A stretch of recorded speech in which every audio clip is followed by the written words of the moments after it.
I will try to time myself in a way. Please. Yes, I know, I understand. I mean, it's difficult. That the other people also have a chance to speak. But of course, take Okay, I will do my best to finish in 20 minutes.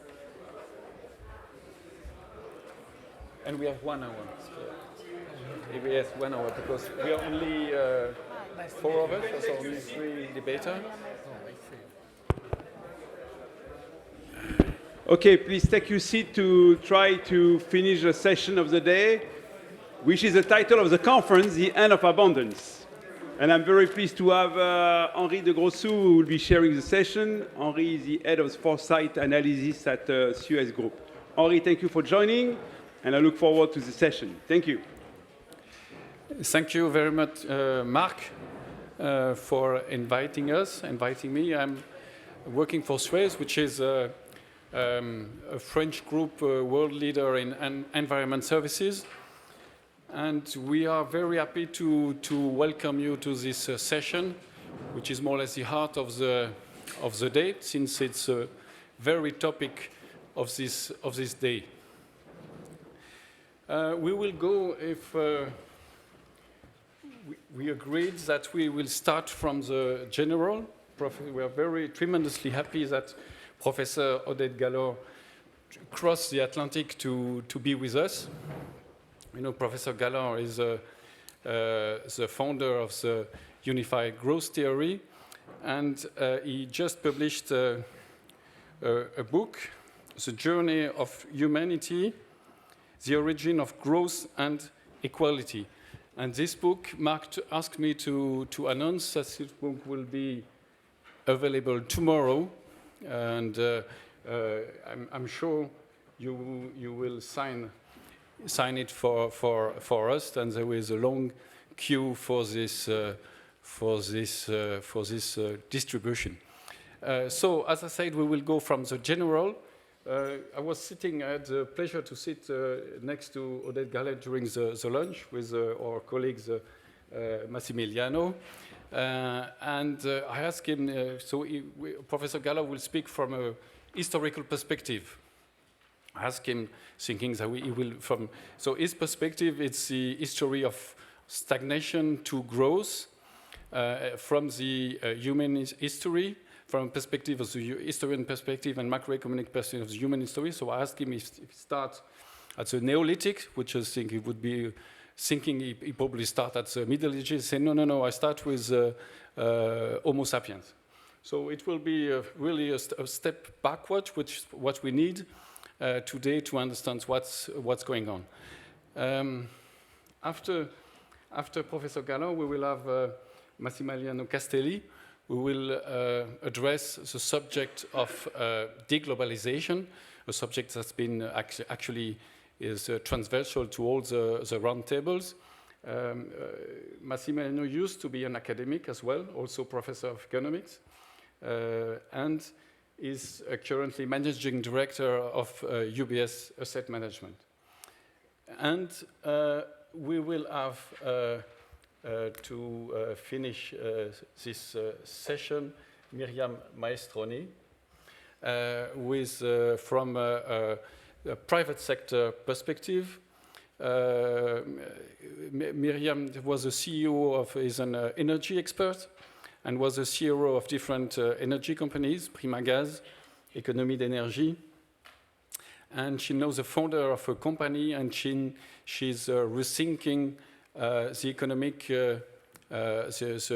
economic model through the aim of the end of abundance and the beginning of a new abundance through efficacité énergétique. So energy efficiency. Energy efficiency. Thank you very much. Professor, Professor Galor, I didn't mention, is very well known, but I just want to mention as well that he's professor at Brown University, and he arrived today from Rhode Island. So, in spite of the lack of sleep, he will nevertheless speak. Please. Thank you very much.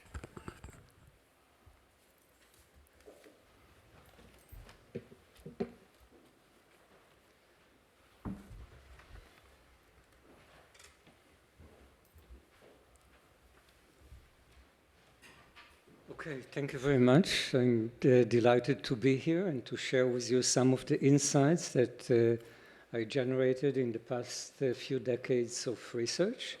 This will be in the context of what I will define as reflections on the potential aid to the age of abundance. So The Journey of Humanity, a book that I recently released in 30 different languages across the globe, is in fact an attempt to explore the evolution of human societies since the emergence of Homo sapiens in Africa nearly 300,000 years ago. And the book is an attempt to resolve two fundamental mysteries that surrounds this journey. What I will define as the mystery of growth, namely, what are the roots of the dramatic transformation in living standards that occurred in the past 2 centuries after hundreds of thousands of years of near stagnation, and the mystery of inequality, namely, what is the origin of this vast inequality in the wealth of nations? Why some countries are rich and others are poor? Now, over most of human existence, human life was nasty, brutish, and short. In fact, humans were remarkably similar to any other species on planet Earth. Humans were preoccupied by survival and reproduction. Living standards were very close to the subsistence level, and there were minor differences in living conditions across time and across space. And then, in the past 200 years, we see this incredible metamorphosis, an incredible transformation in living standards within and across societies. Income per capita in the world as a whole has increased 14-fold after 300,000 years of stagnation. Life expectancy has more than doubled after fluctuating in a very narrow range of 25 to 40 for 300,000 year period. And a great divergence took place in income per capita across countries and regions of the world. Now, to comprehend this metamorphosis, consider for a moment residents of Jerusalem at the time of Jesus, 2,000 years ago, and whisk them in a time machine forward to Ottoman-ruled Jerusalem at the beginning of the 19th century. Despite this 2,000-year jump, these individuals will be able to adapt instantaneously to the new economic environment. Past knowledge would be largely applicable. Technological improvements would be merely incremental. Occupations would require very similar skills, and life expectancy would not change, and as a result of it, would not require a change in the individual mindset. But now, take these individuals from Ottoman-ruled Jerusalem at the beginning of the 19th century and bring them to Jerusalem of today. This would be only a 200-year jump, a modest jump in the course of human history. But reflecting this metamorphosis that occurred in the world economy, these individuals will be entirely shocked, entirely devastated. Past knowledge would be largely obsolete. Modern technologies, think about the iPhone, would appear as a witchcraft. Occupations would require incomprehensible skills, and life expectancy would instantly double, and as a result of it, would require a future-oriented mindset, the ability to plan for the future, to save, to educate, and to plan for life cycle situations. So something very dramatic occurred in the world economy in the past 200 years. And a reflection of this metamorphosis can be viewed in the evolution of income per capita in the world economy in the past 2,000 years. Income per capita is quite close to the subsistence level over most of this time period. And then, in the course of industrialization, we see this incredible metamorphosis, an incredible jump in income per capita, literally an eruption, 14-fold increase on average, but in some regions of the world, this increase is 50-fold and even 100-fold. Now, in fact, if I would delete the axis from this figure, and I would show this figure to a random scientist, what I will hear is this is in fact an output of a seismograph that detects tectonic activities. But in fact, this tectonic activity is the eruption in income per capita that occurred in the past 200 years. So in contrast to the conventional wisdom, income per capita has not evolved gradually in the course of human history. The standard of living has not evolved gradually. In fact, we see an enormous period of stagnation followed by this incredible spike in the standard of living.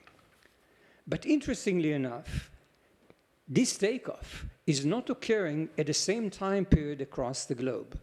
Some regions of the world, Western Europe and their offshoots in North America, are taking off relatively early, others only very recently.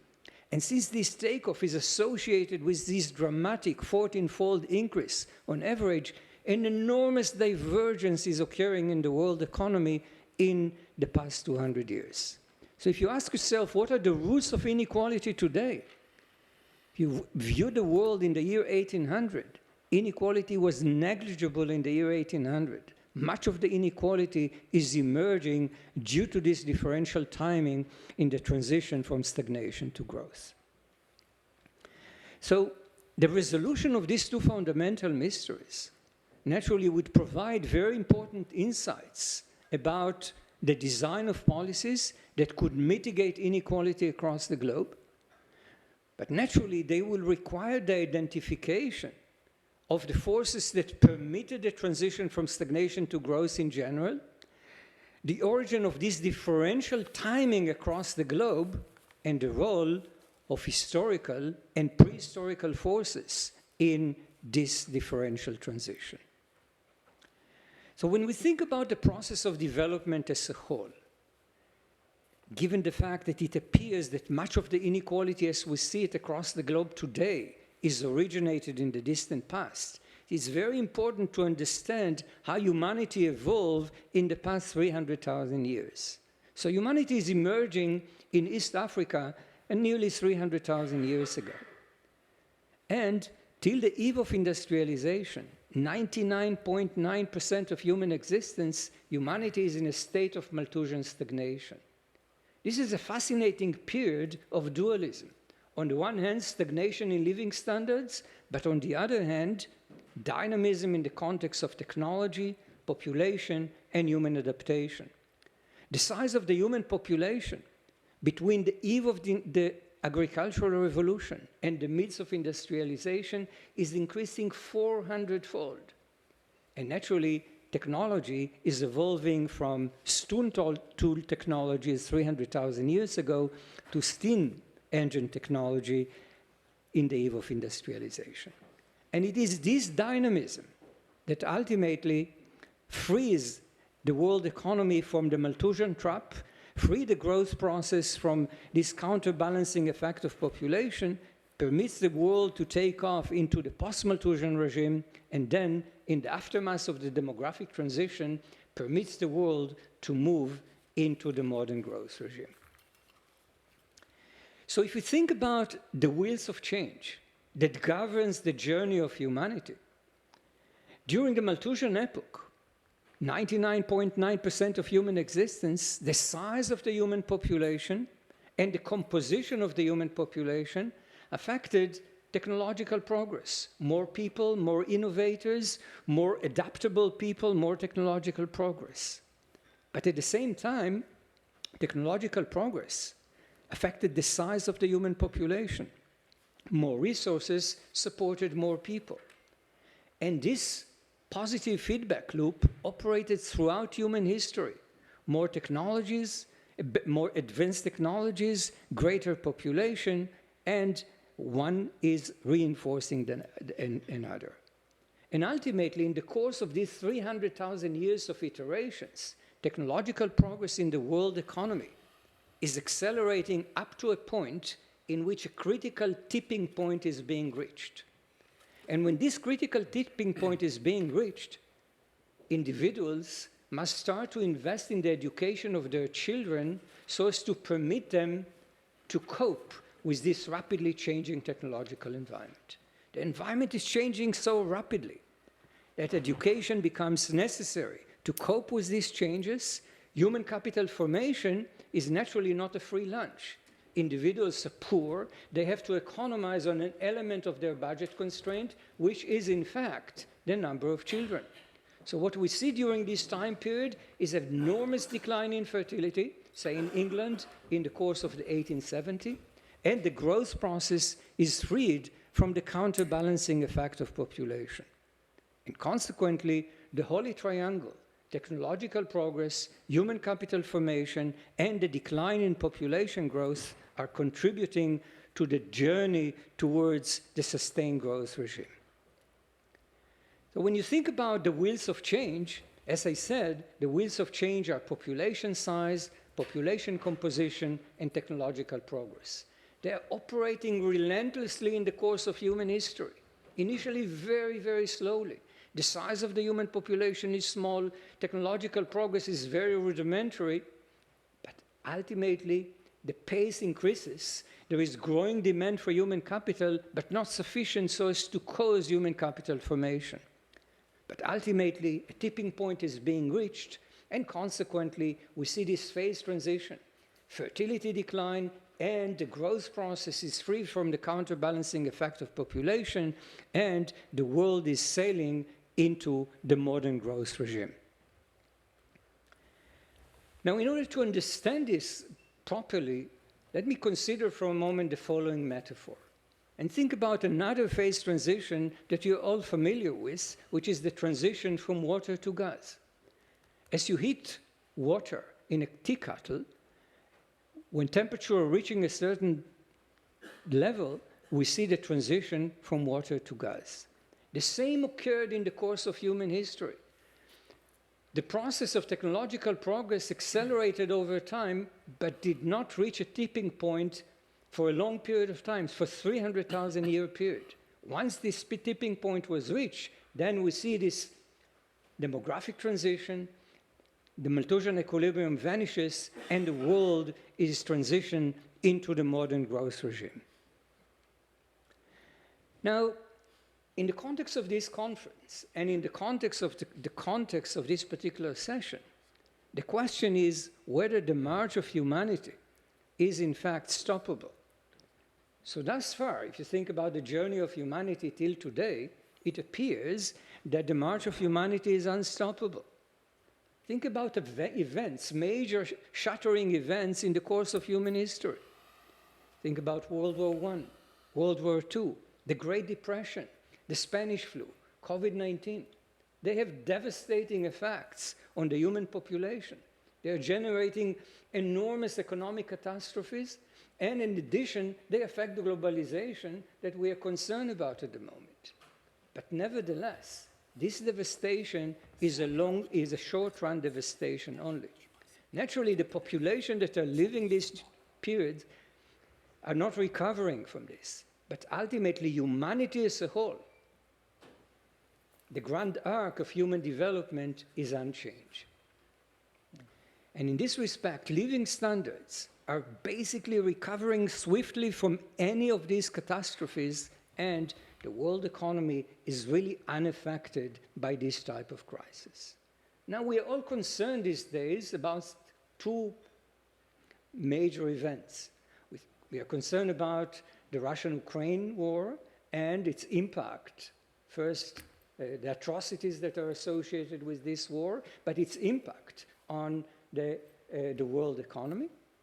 And it appears to us that this is in fact an effect that cannot be overcome, that it will have a catastrophic effect on the process of globalization, it will have a catastrophic effect on economic outcomes in general. But again, if you really think about the journey of humanity as a whole, and humanity was not emerging recently, think about 300,000 years of human history, it appears that the grand arc of human development is hardly affected by this catastrophic events that are naturally devastating the individuals that are living through them. So history suggests to us that it is very unlikely that humanity will be derailed from this path. Now, so if you think back at the wheels of change that I pointed before, a second argument that is being raised has to do with the decline in population growth and, in fact, the decline in fertility below replacement. People are concerned about the supply of labor in China and elsewhere. People are concerned about the effect of the size of the population on technological progress. My view is very different. My view, as I said before, is that population size is associated with the composition of the population. Namely, when you reduce the size of your family, you're able to invest in each of your child more than before. And as a result of it, yes, supply of labor measuring the number of heads employed in production will be lower, but supply of labor adjusted for quality will be significantly higher because the elasticity of quality with respect to quantity is very, very large. And in addition, if you think about the impact on technological progress, it is predominantly today the composition of the population, the education of population that affects technological progress rather than the scale of the population. Bangladesh has 300 million people, but Bangladesh has little dent on the technological frontier in the world. What matters is education. If Bangladesh will have more educated people rather than more people, then Bangladesh will start to make a dent in the world production possibility frontier. Now, in principle, given the time constraints that I'm facing here, I will not be able to tell you, in fact, about the most interesting part of the book, which is basically the roots of inequality. And I urge you to read this part of the book, and what I can tell you about it very briefly is that naturally when we think about the roots of inequality, it is very tempting, and perhaps some of us sin in this temptation, to associate uneven development to differences in education across countries, differences in machinery across countries, or differences in technological level. Namely, associate them with the proximate causes of development. But this doesn't lead us anywhere. The question is, of course, why some societies fail to invest properly in education? Why some society fail to invest properly in machines? Why some society fail to adopt advanced technologies? And in order to resolve this, we have to realize that, in fact, much of the inequality that we see across the globe and much of this failure has to do with historical and prehistorical forces that operated hundreds of years ago, thousands of years ago, and perhaps to your surprise, even tens of thousands of years ago. And they affected the mindset of individuals in a way that is lingering till today and prevents some countries to make the adjustment. So this will be deep roots, starting with colonialism, institutional characteristics, cultural characteristics, but ultimately this will be based predominantly on what I will call the ultimate roots, namely geographical conditions that brought about certain institutional and cultural characteristics and societal characteristics such as human diversity that affects productivity in a very significant fashion. And in the end of the day, as I said, what I can conclude is that much of the inequality in the world across the globe today is originated in the distant past. But nevertheless, it does not imply that history is a fate. It does not imply that policymakers cannot make a change. And what I show very clearly is that unlike the ideas that were promoted, say, by the Washington Consensus, that promoted set of policies that can promote prosperity in the world as a whole, and unlike the ideas that were promoted by the IMF and the World Bank for a long period of time, the journey of humanity suggests that the policies that will be conducive for development are country-specific policies, history-specific policies, geography-specific policies. We cannot assign the same policy for Bolivia and for Kenya. These are different countries with different level of human diversity, different exposure to geographical endowments, and consequently different cultural traits that are affecting economic development. So as I said, justice I cannot do to the book. This will take an hour at least. But even if I would do justice to the book, I urge you to read the book, because as I perhaps did not say, but can be said, the book is a popular science book. It's written in a way that is designed to please the reader. It should be a pleasure to read independently of the economic content. And not surprisingly, it was commissioned for translation to 30 languages at the outset. Probably some indications as economists, we should believe that there is something in the way that it is written that should cause you to read it over the coming weekend. Okay, thank you very much. Thank you.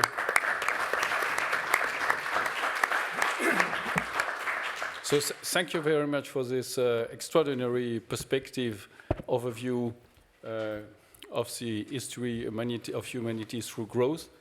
There is definitely a progress that academics and economics can write understandable books, and books that are readable by most of the population. Thank you very much. No, I'm not sure our colleague Massimiliano is so optimistic about when we concentrate on the last 40 years and on the next years. So the topic of Massimiliano is deglobalization. We remember, if I may say, we discussed that together. We remember this study in 2020 of the Deutsche Bank, the age of disorder. Maybe I think most of you knows it. We have been spoken of disorder and uncertainty, and that's what uncertainty is also the title of one of the last issue of Foreign Affairs. And so I hope you are going to put a bit order in our mind is this disorder. Well, I will try my best. For sure, I will shorten the time that I will put under examination, but I will look at the last few decades, not the human race history, but I think what Professor Galor mentioned about human capital, of course, is crucial. But let me maybe make a link to that. So in the opening remarks, Professor Galor mentioned of the factors that are needed to generate growth. And so what I would like to do is to talk very quickly about why this factor has been very abundant for the last few decades, and why instead we are now at a sort of an inflection point, first of all. Then I would like to add on top why globalization is very important. Globalization or deglobalization can amplify or restrict the availability of these factors. And then maybe I will try to conclude with some sort of more policy-oriented remarks.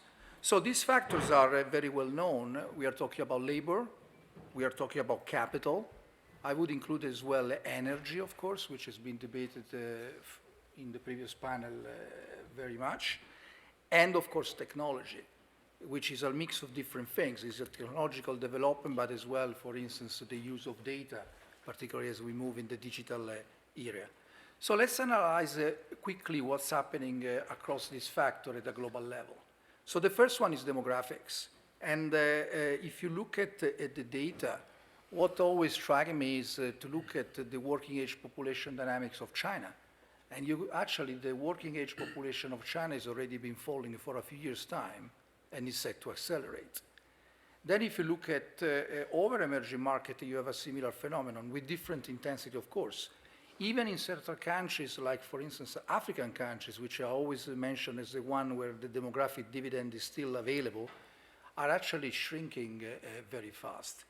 This is very important because, of course, the supply of, in particular, cheap labor from China has been a very powerful force in different respects, not only in terms of growth at the global level, but as well, think about inflation as well. And I think this factor was mentioned this morning. Of course, in advanced economies, we already know where we are.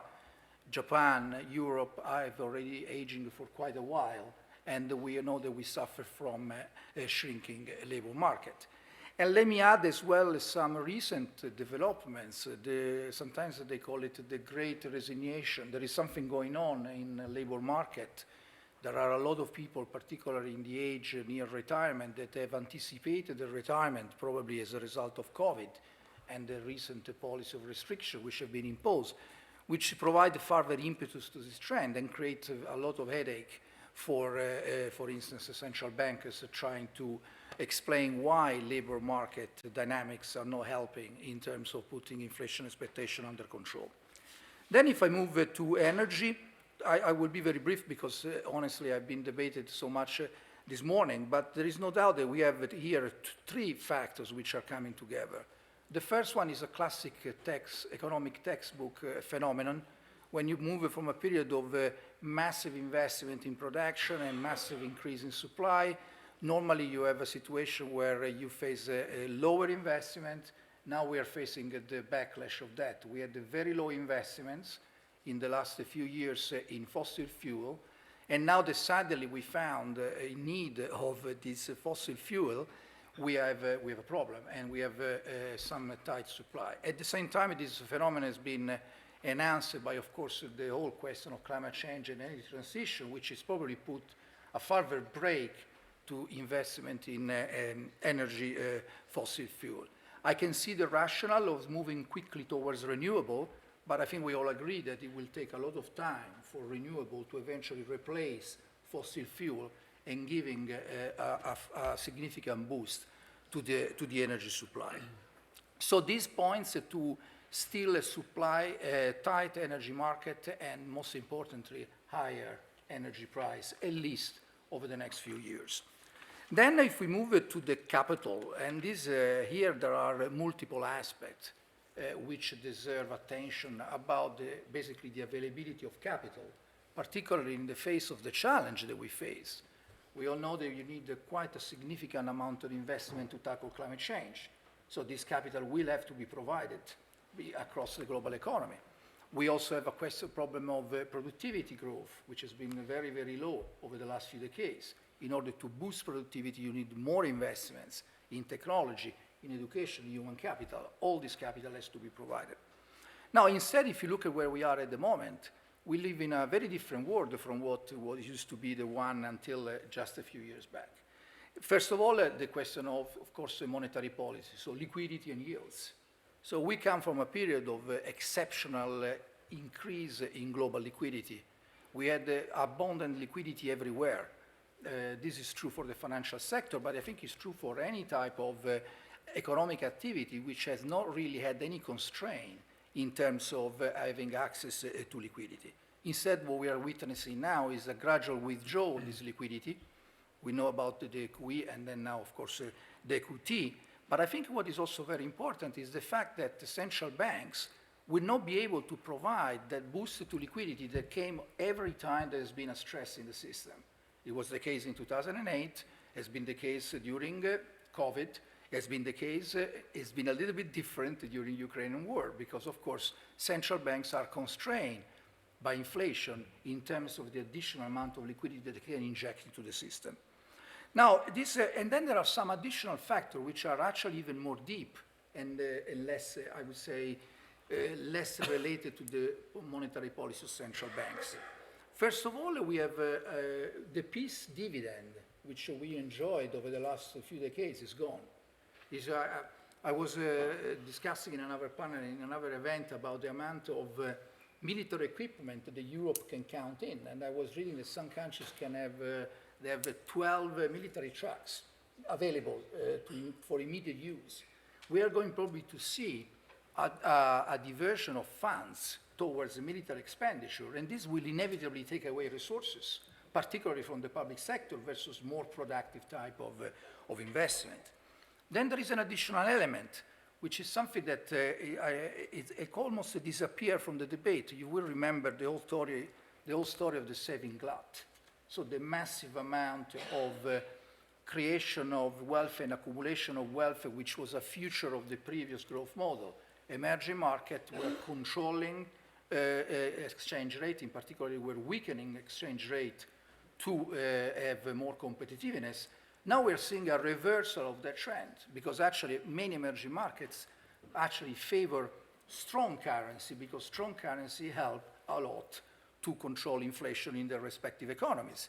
And in fact, that's an area that I know very well, because it's the area of business where I'm aiming, which is foreign exchange reserve management. There is a view, according to many, that we reach in 2021 the peak in global FX reserve.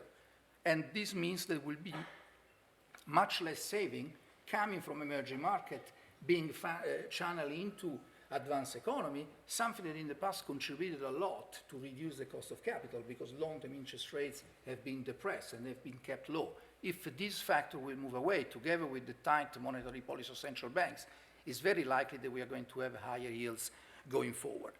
And as well, there is another additional element which I also find very intriguing, which is the fact that much of this wealth which has been created in the emerging market is controlled by state investment vehicles, sovereign wealth funds, state pension fund. The debate in these economies, in this type of institution, of course under the impulse of the sponsor of the government, is also about challenging more funds in their respective economies in order to deal with the challenge that they have. And this is something that you see happening across the board, and you hear more and more. Probably the best example that is very well known to everybody is Saudi Arabia and the PIF, which is a very important change in the Saudi Arabia way of managing the oil wealth. Not anymore just in global market, but much more domestically to prepare Saudi Arabia for eventually the post-oil economy over the next few decades. So this leads me to the point of globalization, and I would say that if there was a peace dividend, I think that there has also been, over the last few decades, a globalization dividend. And this globalization dividend was basically achieved, first of all, through this very period that we call, sometimes is labeled hyper-globalization, which is basically the period starting at the end of the 80s, with the collapse of Soviet Union, the inclusion of Russia and all the ex-Soviet Union economies into the international trade system, and subsequently from the inclusion of China into WTO. This created an environment where there was abundance of everything, of goods. I already mentioned labor, but I will also say capital as well. Now, if you look at this type of situation, you start to see that this period of hyperglobalization is over. It actually ended not recently, but already immediately after the great financial crisis in 2008, when international trade started coming down gradually, and basically enter a period that is sometimes is a sort of a plateau. It basically is more or less stable when you measure it in terms of percentage of the global GDP. But there is, so that's one, and there are several factors driving that. The structure of the economy, the shift from manufacturing to service, tangible, intangible, but for sure as well the policy has played a role, particularly since Trump and the start of protectionism, in the US. And then there is the whole question which goes back to the question of capital, which is the the financial globalization. Here, there are two important developments that we are seeing at the moment, which I believe have the potential to put the financial globalization on a different track.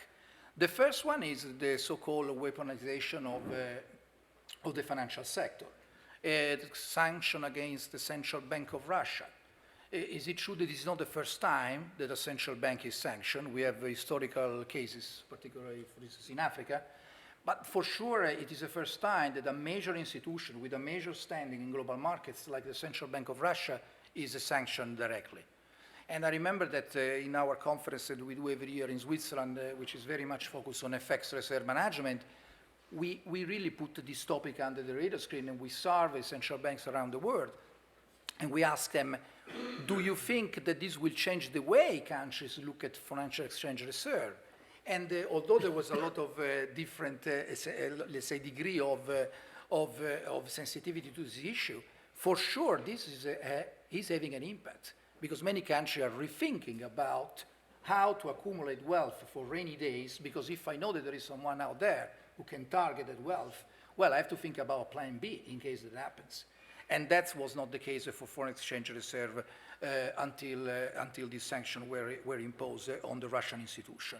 The second one, I think it was mentioned in the panel before, it is about protectionism in the US. So we have the champion of globalization, which over the last few decades has advocated opening of market, no tariff, and openness as the fundamental mantra of the US international policy. Suddenly they become the protectionist. And this is a little bit of a change. And I was discussing this over lunch, saying it's true that the US has already had a period in its history of protectionism. But what is different this time around is that we have a bipartisan view about that. And you hear that on the Republican camp, and you hear that also on the Democratic camp.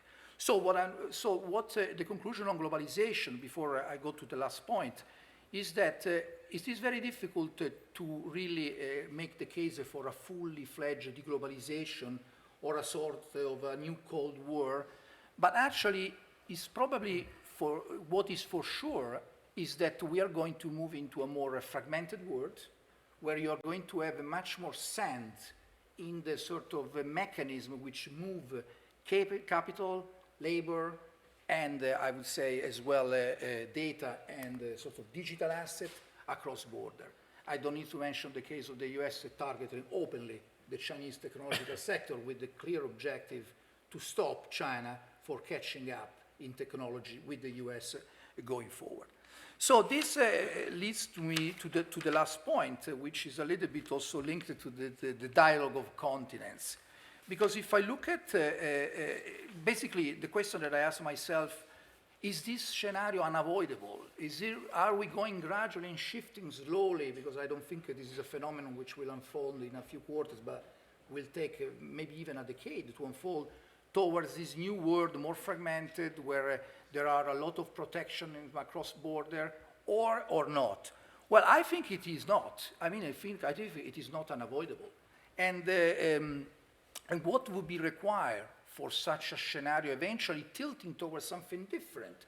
Maybe not the hyper-globalization phase, which sounds also from an historical point of view really an exceptional period compared to the trend that we observe, at least over the last, in the post-war period in terms of globalization. But for sure would be a US-China confrontation, in some way a settlement in that. So basically this is, our view is that the US-China confrontation is going to be the defining feature of all these trends that we're talking about. Depending on how that confrontation will evolve, it will determine a lot of other things because it's really fundamental. There is some positivity. You see, I was surprised to see Biden in the G20. So far, when I go to conference, the only one who defend globalization are the Chinese. You hear China saying, we need to save globalization. This time, Biden, I don't know if it was after the meeting with the president of China, but he said as well, literally, we need to save globalization. We need to find a way. He should talk to his own people in his own country probably about that. What I'm trying to say is that actually this topic does not really appear very much in the debate. If you look at the European debate, you hear much more about new scrutiny of foreign investment, you hear more talk about protectionism, more investment domestically. There is not a clear agenda for really saving globalization. Last point is about the role of international institutions, which I think it is also part of this conversation. I don't know if you know this, but WTO is almost now non-existing anymore. You don't hear anymore about the WTO. There is no progress. I think there are clearly member countries putting brakes on the work that the WTO could carry out, but also IMF, World Bank. Probably there would be a need for international cooperation to, in some way, reform this institution in the light of the changed world since the time of the post-war period. But to be honest, it's very difficult to be optimistic because I don't see that political capital at the moment, at least being deployed by the key nations around the world with this goal in mind. That's all from my side. Thank you. Thank you very much. I think the point you just addressed before about the situation of the United States is very interesting and important since we had last year Professor Russell Mead, that most of you must know, who spoke in Paris on the new generation of strategists in the United States with younger, who didn't know the war, and who have no link, direct link or close link to Europe, and with more and more conservative and isolationist. So, of course, isolationism is not something new in the United States until it will be a key element in the evolution of international relationships. So we will narrow a bit the sector and the time period again. We are very happy to welcome Myriam Maestroni, who has a double expertise of operative CEO of companies, and at the same time she's rethinking what is really needing business models to try to replace the end of abundance of fossil fuels through a new abundance through energy efficiency. Okay, thank you very much. Good evening, everybody. Well, I would like to try to bring to this debate my own experience. And, you know, I was completely passionate about energy. When I started in the business, I thought, I really need to be in the oil business. So I know that at that stage very complicated. So I was 24 years old, and I became a general manager of an oil company in Spain, where the market was getting deregulated. And you know, at that time, back to the 90s, it was very simple, because basically I was told that the 20th century was the century of oil, and the 21st century will be the century of gas, full stop.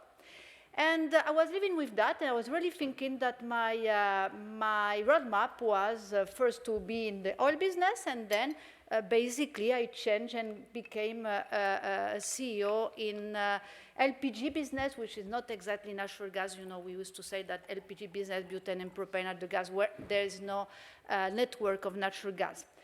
And at the beginning of 2000, I started really wondering about this climate change issue. It was very early, but I'm not going to explain the detail because we don't have time to that, but to cut a long story short, when I became general manager of Primagaz, this LPG company in France, I stated back to 2004, we will help our customer to save energy.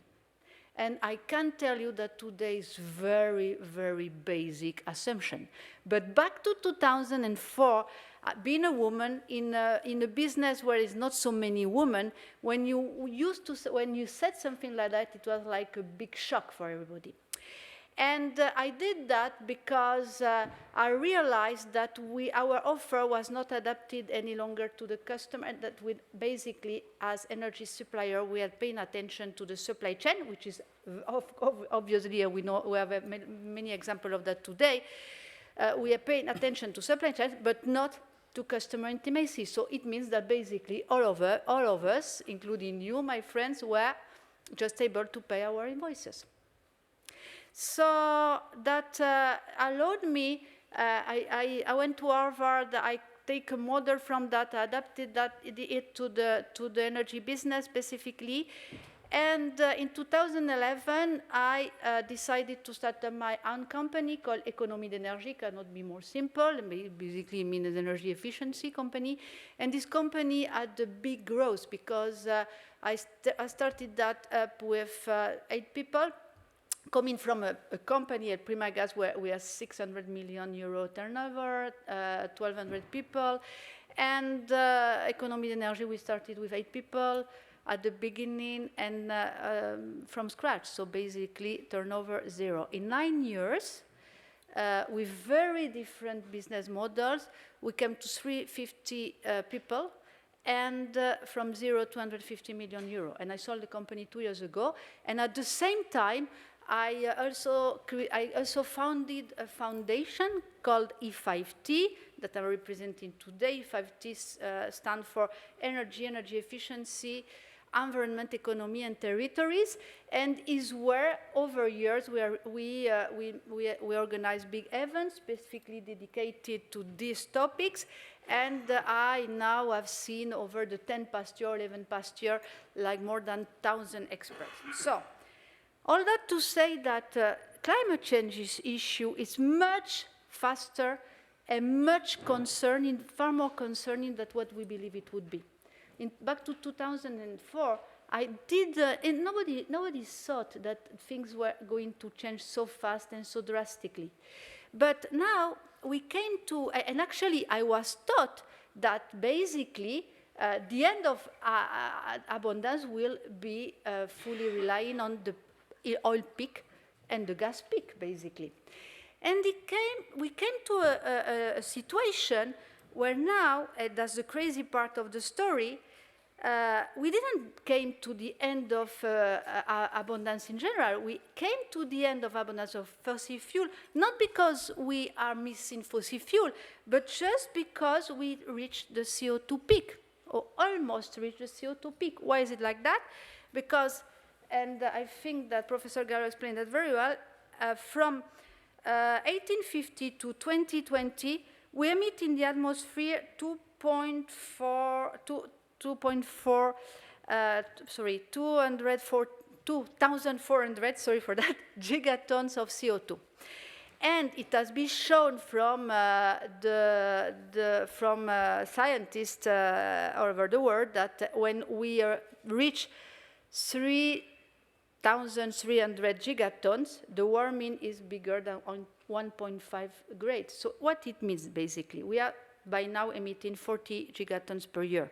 So it means that we have less than 20 years to before our carbon budget will be completely exhausted. And basically, what we have to do is to be back to 8 billion tons per year max. So that it means that basically we have to be back to 1950 level of emission at 2050 to get to the net zero, when in this period of time, GDP will be multiplied by 10 and population will have been multiplied by 4. So this is what we need to do when we are talking about net zero, which sounds very easy to do, but at the end of the day, it's not that easy. So that's where I start thinking on energy efficiency, because basically we can see, or we can state that energy, that is the beginning of abundance of energy efficiency. Sometimes it's very difficult to define energy efficiency because it's, it's a very counterintuitive issue. I know that there is European directive that from 2006 now are obliging energy providers to help their customer to save energy. But that's, I can tell you, I can assure you, that's a very counterintuitive issue for energy players, because for more than 150 years or 200 years at most, the business model was exactly the way around. So when sometimes I even had to talk about the fifth energy for long reason. The fifth energy is the energy we don't use and the energy that will not emit CO2, basically.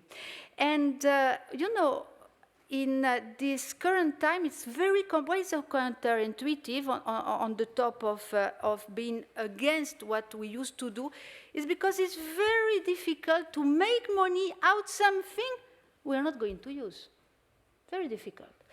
And I realized, and actually, when you see the wrap-up of the 320 roadmap that we had for Europe 2020, what we see is that almost all of the countries are lagging on this very basic objective of having 20% less energy consumption. And it's completely crazy when we think about that, because we have the tiers, we say in France, just the way around, because we started saying we need to reduce CO2 emission, we need to have 20% of renewable in the energy mix, and we have to reduce our consumption of 20%. Actually, the first one on the agenda should have been the energy efficiency as what we are living now. So when I started trying to find a model to explain that beyond my own company, I realized that people talk about energy efficiency from their own window. And if you talk to Schneider, I'm going to talk about smart energy. So at the end, I came to a model with energy efficiency service profit chain, if we can call that this way, with 5 levers. That's very easy for everybody to understand that, because I can assure you, just in case you don't realize if you still not receive your just small energy invoice, we are all concerned. So the first lever is, of course, to be aware that we can choose our supplier, and to choose our supplier, the first thing we need to do is to understand our invoice of energy, which is not that easy. Second lever is change our behaviors. That might be a 5 to 15, even 20% of energy reduction. The third one is, of course, renovation works.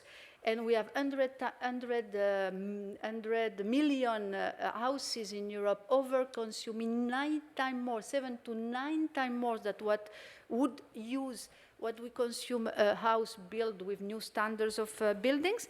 4, the smart technology, and 5, the self-production of consumption, which is actually not so difficult to implement, but for some reason is not going as fast as it should be for different reasons. What I took as a conviction of this, my own experience, is that, of course, we still need to invest in infrastructure. That's obvious, but that became a necessary, not sufficient condition. So all of us, and I say that especially for bankers, need to take into account the user, the consumer condition. That means that basically we need to become customer-centric. And I will finish. Sorry, Henri. That brought me to a proposal that hopefully will give some optimism, because I think that we really need some optimism. And I really think that we can be at the same time very lucid about the situation and keep some optimism. So for me, the new eco, and what is important is to get into a new eco-energy paradigm. And this new eco-energy paradigm basically is based on 4 dimensions.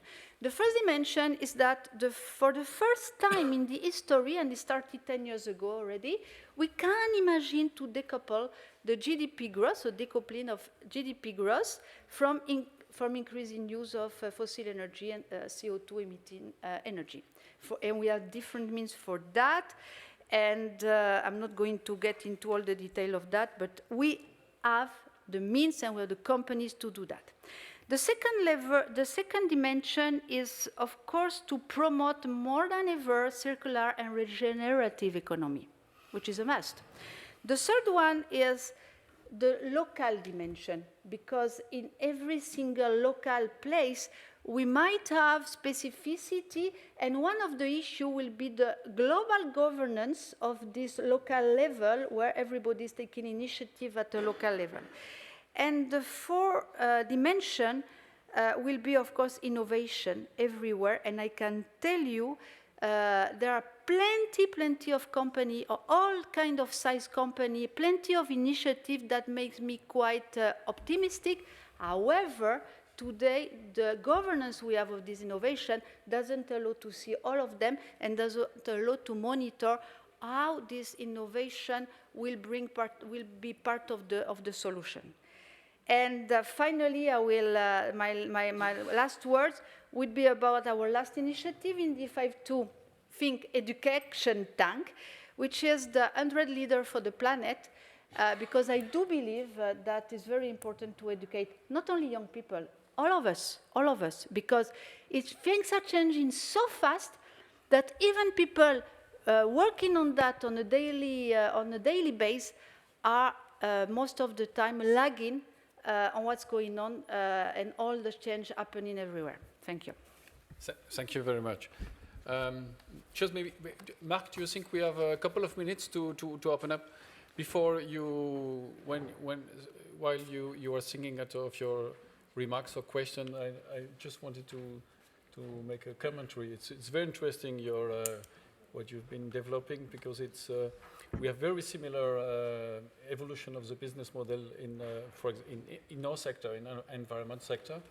If I take the example of water, normally the traditional business model, if you drink more water from the tap, and we are the one who operates the plant that produce the water and brings the water to the tap, we earn more money. So since we are also an actor of the preservation of the resource, we are inventing new business model with customers, with the cities, where we are paid more if we sell less, in a way. If we are paid more, if we are introduce some element of protection of the environment. So it's very interesting and very similar to what you are, and we have exactly the same in West. So maybe we can take, please, a couple of questions.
I don't see, maybe, I guess it was a question to you. I believe that we really underestimate the role of household in this energy transition. Personally, I'm convinced that there will not be net zero without any single people and a single individual, just because they're in this household. Roughly, I don't know, and don't have the figures in the States, but it can be comparable to what we have in Europe. So we have overconsumption, even, of course, more in the States than here for many reasons. But what is clear is that the main consumption today is heating system is 2/3 of the consumption for the time being. So basically what we will see is a split between air conditioning and heating system. And at the end, it's good that you are saying what you say, because, you know, many people are quite skeptical for many reasons on renewable. Actually, it's not going so as fast as it should be most of the time, also for bureaucratic reasons, so political bureaucratic reasons in terms of permitting and stuff like that.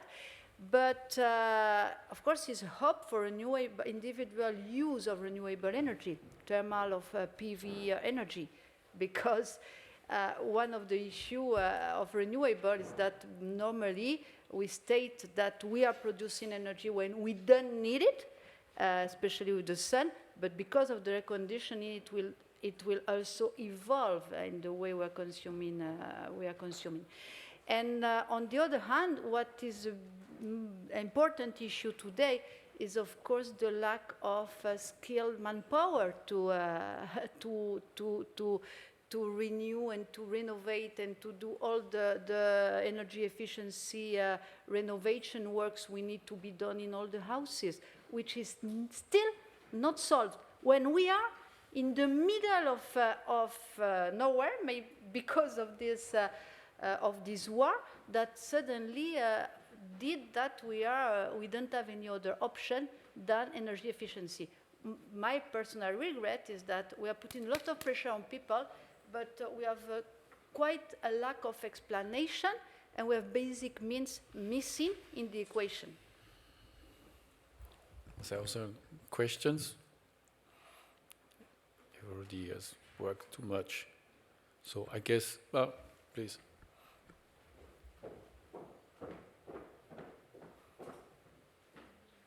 I'd like to hear the view of Professor Galor about, you mentioned the expansion of the march of our growth was unstoppable. Do you think it can continue another 100 years? Or have we reached the limit? Because that was should be the conclusion, but you didn't mention it.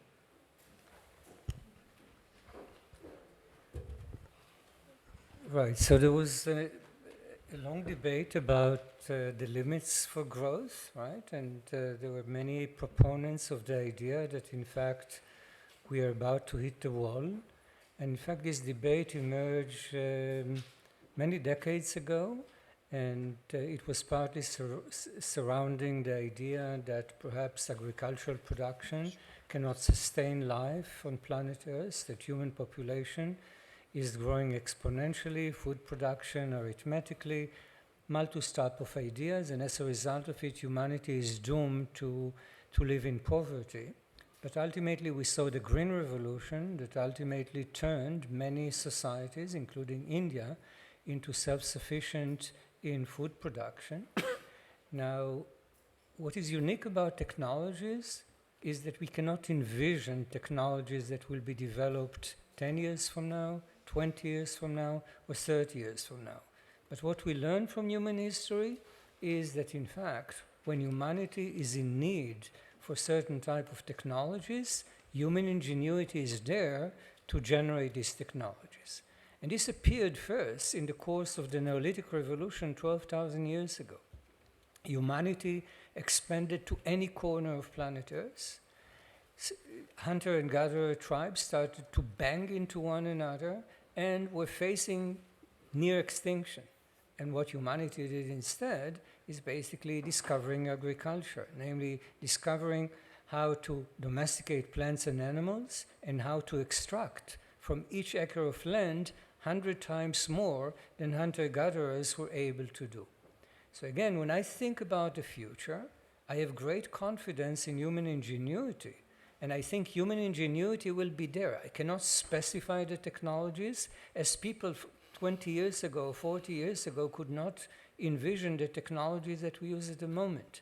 But based on human ingenuity, I think that in fact we will be able to overcome what we define the limits of growth, and in fact we will be able to grow in a sustainable fashion, and in fact even more rapidly than what we do today. That's my prediction and conjecture based on human history. Please. Hi, I'm Ariel Cohen with Atlantic Council. Following up on this explanation, I tried to get the Kindle version of your book right now, and it's not available yet. So, because it's not available, can you explain to us what do you see as the gist or the key of inequality based on your research?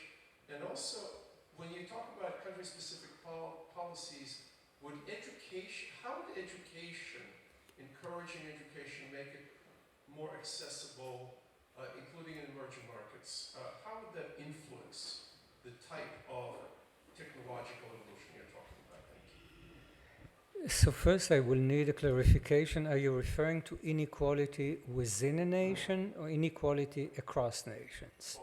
Both. Okay, because the book is predominantly focused on the wealth of nations and inequality in the wealth of nations. But naturally, at the same time, many of the processes that I'm referring to are relating to the inequality as we see today. So naturally, technological acceleration that is occurring in the past few decades, along with globalization, is behind much of the inequality that we see across the globe, in the sense that there is a greater return to special talents, and special talents are scarce, and as a result of it, inequality is a byproduct of this process. Now, naturally, when we think about the consequences of this process, naturally, there could be grave social consequences, because some people that do not have the complementary traits to the technological regime in which we operate may find themselves being marginalized, and this can generate some sort of social disorder, social unrest, which can destabilize economies. And this suggests to us that two things can be done by societies today. One of them is first assuring equality of opportunities. So if there is a lottery in which we all participate in, namely the lottery of nature, where whether we have or we don't these special traits that are complementary to this technological environment, we should at least assure that every individual will have a fair chance to participate in this lottery, in the sense that initial conditions, parental wealth, parental education, etc., should not prevent people from acquiring education and potentially participate in this lottery. So equality of opportunity is the first order thing that I would advocate to most societies for, again, for reasons that are designed to prevent social unrest. But in addition, I think that society should realize that the idea of safety nets should not be foreign to the economic culture, in the sense that we reach a very particular point in human history in which some individuals are being marginalized in the context of the production process, and this is an inevitable byproduct of technological acceleration. So it's not lazy people that do not want to participate. It's not about incentive. These are people that simply do not have the traits that are needed in order to be involved in this participation. And in this context, as I said, safety nets can resolve some of it, in the sense that society should be more generous, again, so as to be fair, morally fair, and at the same time economically wise. So this is about inequality within societies. When you think about inequality across societies, it is more intricate. So naturally, some people suggested that much of the inequality that we see across the globe is associated with differential institutions that emerge across the planet. Some people adopted inclusive institutions, other extractive institutions. But as I argue repeatedly, institutions are not manna from heaven. Institutions emerge as a byproduct of the process of development, and consequently, there are deeper roots, geographical roots, human roots that are behind the institutions that emerge in the world economy. So when I think about the deep roots of economic development and how they can be mitigated, I think about several fundamental factors. I think about geographical conditions that led into the emergence of growth-enhancing cultural traits, such as future-oriented mindset, the ability to plan for the future. And at the same time, I think about human diversity. And the reason that I'm emphasizing human diversity is that diversity has conflicting effects on economic productivity. On the one hand, diversity generates cross-fertilization of ideas, and it's good for innovations. But on the other hand, diversity has an adverse effect on social cohesiveness. And this suggests that there is a sweet spot level of diversity for each society, the one that will balance between the two.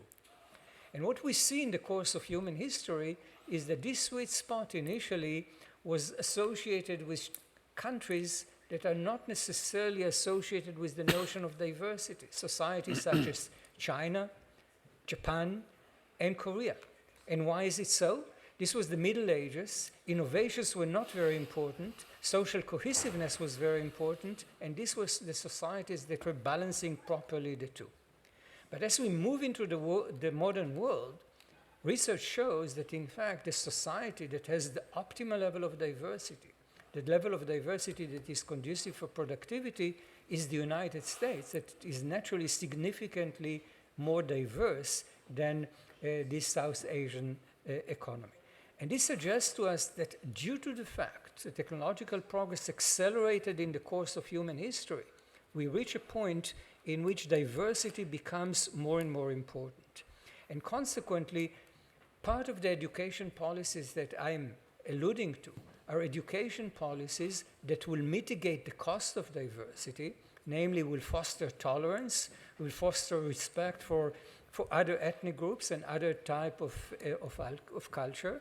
This will permit us to mitigate the cost of diversity and to benefit more from diversity than otherwise. And in addition, we think about society, say the Chinese society, that is overly homogeneous.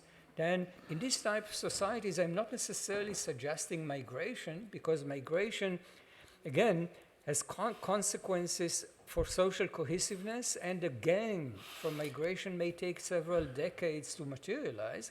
What I suggest instead is, in fact, educating the population to think outside of the black box, to critically think about education, broadly speaking, so as to foster pluralism within a society that is otherwise not sufficiently pluralistic.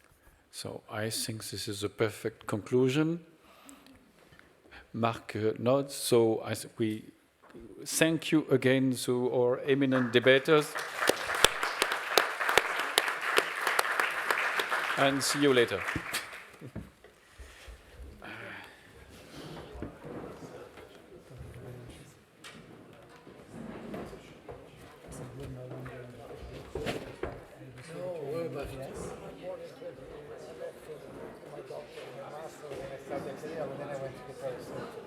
But now I'm getting older, I want to go back. UBS Asset Management. UBS is a big bank, the big one is a private banking, where I am on the asset manager, so I mainly work with sovereign wealth funds, central banks, as investors. But the question, the follow-up question would have been how there is this view that if you are not a democracy, you cannot grow, continue growing. Which I guess is about diversity, right?